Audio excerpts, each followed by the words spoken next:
All right, now let's disassemble the bottom end. I'm going to show you some little tips and tricks that make this quite a bit easier. So the first thing we're going to do is our bottom pin here. We're going to loosen that pin. And the easy way to do that, put your punch on the side of the pin, and we're going to move our slide stop up and down until it releases the pin. There we go. Now we can pull our slide stop out. The spring puts pressure on the slide stop, which kicks the slide stop to an angle, allowing it to lock in the groove on the pin. So it pins through here like this, and it locks in that groove. By moving this up and down, we allow it to free up and allow the pin to slide right out. Next, we're going to remove our locking block pin. And it's just a press fit pin, so push on it. If your gun's new, this one can be a little tight to get out. Pop that pin out, and if you notice, this one has a little flare on both ends. We'll set that one to the side. And now we're going to remove our ejector housing pin. If you notice, I'm taking all the pins out from left to right. I push my punch from the left side out the right side. Reassembly is going to be the exact opposite. It's going to be from right to left. And I'll show you why when we start putting all this back together. Pull that pin out. Now this pin is plastic on all the Glocks. So the easy way to tell, because it's about the same diameter as your locking block pin, the difference is this one's plastic versus metal. All right. Now we're going to remove our locking block. Slide a punch in here, and just lift up. That's how this lifts out. Then we grab it with our fingers, pull it the rest of the way out. Put that to the side. Now the trigger assembly. Here's our entire fire control group. Next, lift up and out. And that pops up. We have our spring. Sometimes these can be a little bit of a booger, so we use a small screwdriver.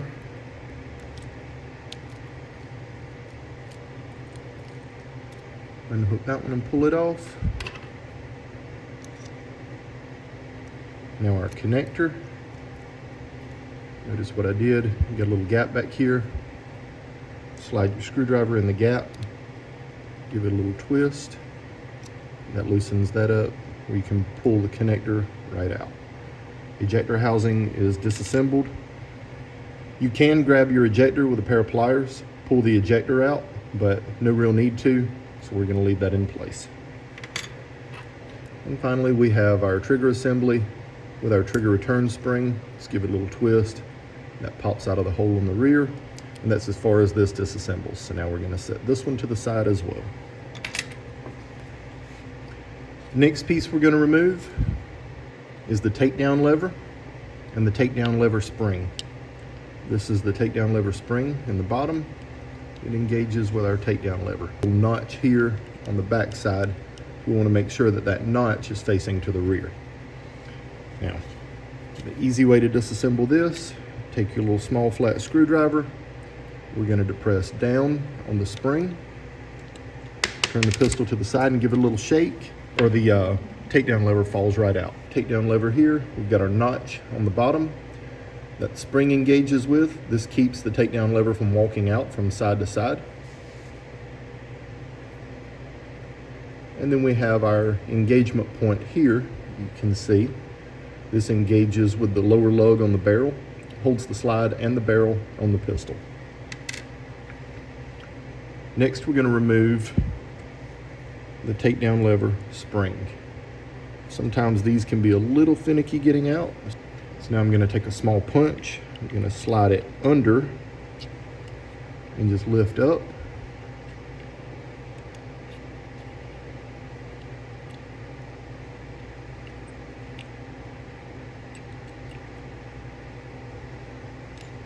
There we go. Takedown lever spring is out. Next, we're going to remove the magazine release. And this one has an aftermarket magazine release, so I've got a couple of Allen screws here that I have to take out. and then we'll disassemble this one. All right, since this was an aftermarket part, I didn't bore you guys with taking those two little Allen screws out. We just burned them out. You see on the Gen 3, we've got our mag release here. On the inside of the pistol, a little light on the situation. Okay. We have our mag release and mag release spring. You see them moving back and forth there.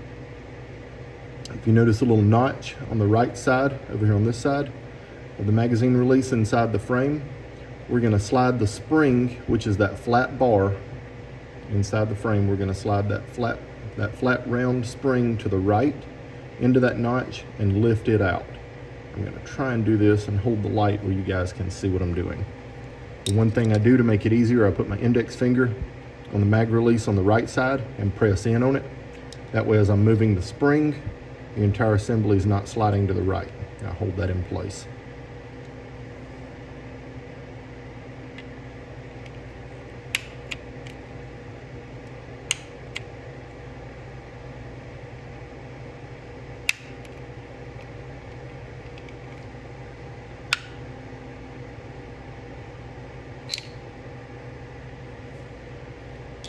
Okay. You see how that spring just popped right out? Now with our mag release, slide it to the side, pull it out. Now you can see the little silver mag release spring in through the side there, and then also down from the top. Next, we're going to remove the magazine release spring.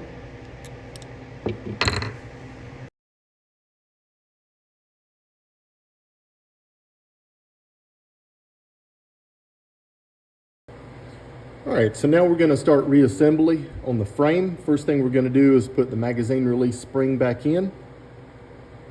We're going to take the magazine release, we're going to grab it with a pair of needle nose pliers, and we're going to slip it back in the hole in the frame.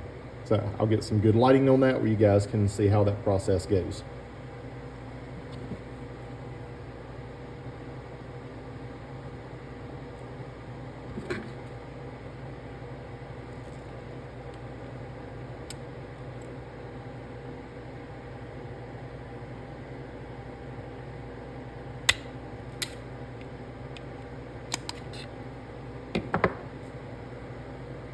Then we just push it all the way down. You can see there we've got the magazine release spring back in place. A little bit of it showing back up through the hole. Next, we'll put the magazine release in. One of the easy ways to do this is put the magazine release in, get it started over to the spring. You notice it hits the spring. So I take a screwdriver, slide a screwdriver in through the left side, and I'll pull the spring out, which allows the magazine release to slip behind the spring.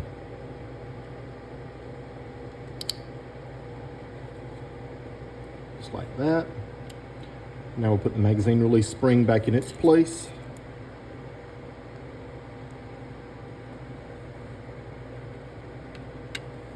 Once again, index finger on the mag release on the right side, and we're going to push the spring to the right and snap it back in that groove in the magazine release.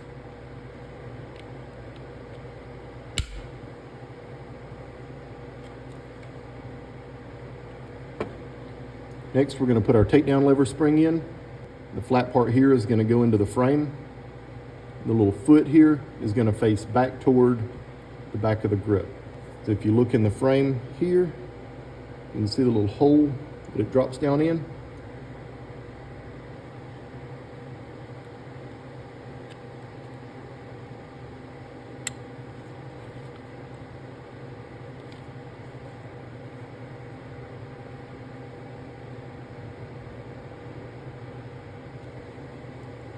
Down inside the little foot here where we can depress it, and if we look to the side you can see the tip of the spring with about 1/8 of an inch of daylight before it reaches the top of the cutout. Next, we're going to put our takedown lever in. Remember, this notch is going to face to the rear. That's what the barrel is going to lock into. The easy way to do this, slip it in from the side until it gets just before the takedown spring. Then we're going to take our screwdriver, we're going to depress the spring down and push the takedown lever over the top of the spring. Slide it across, relieve tension from the spring. Now it's locked in place. You can push it side to side. Make sure that everything's locked in place like it's supposed to be. So we're good there. Our little notch here is facing to the rear where it's supposed to be. Make sure you have that notch to the rear. Next, we're going to reassemble the trigger assembly. We'll start with our dirty little ejector housing and our connector. There's a cutout in the bottom of the ejector housing. Straight part here goes into the little cutout. And this top part is going to face up. This is what makes your pistol fire and also provides your trigger pull weight. You just slip it in there, push it down, and push it in until it bottoms out on the bottom. All right, now we're going to install our trigger return spring in our ejector housing. So the rear of the ejector housing is a little hole in the back. We have our trigger return spring that's got a hook on either end. So what we're going to do, turn our ejector housing over. The hook is going to go down, dangle. Hook's going to go down, and then it's going to rotate around and hook in like this. And we'll leave it standing up. And now our trigger is a hole here, and the hook, these two parts, same way. Snap together like this. We're going to pull forward and down, rotate around, and everything slides right into place. Now we have our trigger assembly ready to install in the pistol. One little thing you want to make sure of is that the back of the trigger bar here is under the connector when you put it in the frame. Don't let it kick out to the side like this or it won't drop in properly. Make sure it's under the connector. The back of the trigger bar is under the connector like this. You pinch it, hold it together. And then our frame, I like to hook the trigger in first, and then the ejector housing. Everything just pushes into place. Next, we're going to put our locking block in. Locking block's going to go in just like this, right on top of the trigger. Notice how the holes and stuff are lining up. Feet are facing forward toward the muzzle. And that just pushes in. Next, we're going to install our locking block pin, right to left. Push that little guy in. And you can either tap it in with a hammer or you can take a punch and just push it in until it flushes up. You'll hear it kind of snap, and that tells you that you're in the right location. Next, we're going to install our trigger pin. Not all the way though. We're going to push it in until it engages the trigger and about half of it sticking out this side. We want to leave the pin out like this because if we push it all the way through, get over here where I can get my screwdriver. If we push it all the way through, we can't get our slide stop in on the side right here. So we want to make sure we leave the pin out far enough that the slide stop can go in. The reason we put the top pin in, the reason we put the locking block pin in first is so when we install our slide release lever, that the spring right here goes under this pin. If we put this part in first and then put the pin in, we have to fish in with a screwdriver and depress this spring to get the spring under this pin. If you install this and the spring is over the top of the pin, it actually puts upward pressure on your slide release lever, pulling it up. So every time you rack the slide release lever will lock the slide to the rear. Every time you shoot the pistol, this will flip up and lock your slide to the rear. You want to make sure that this spring is under this top pin. I'm going to slip it in so you can kind of see exactly what I'm talking about here. See how it's going under the pin? Just like that. That spring has to be under this pin. I'll pull it back out one more time. And with a pointer, we've got the pin, we've got the spring. The spring goes under the pin. Now, this is probably one of the most asked questions that I get from guys. They take their pistol apart, they put it back together, and now their gun won't fire. It slide locks back every time they shoot it. And they're like, well, what did I do wrong? 99 times out of 100, this right here is what they did wrong. That spring is on top of the pin, and it's lifting this up instead of holding it down, and allows the slide to lock back. This flips up and locks the slide back every time you shoot it. Now we just push our pin the rest of the way through. I got a little bit more to go, so I'll take my punch and snap the pin in. Now our rear pin, remember, this is the little plastic one. It goes back here in the locking block. I like to push down on the locking block. It helps to hold it in place, makes this pin go in a lot easier. Just slide it in, push it in until it's flush. You can take a punch and countersink it just a little bit if you want to. Personal preference. That's it for the frame. Super simple and easy. Now let's do the slide.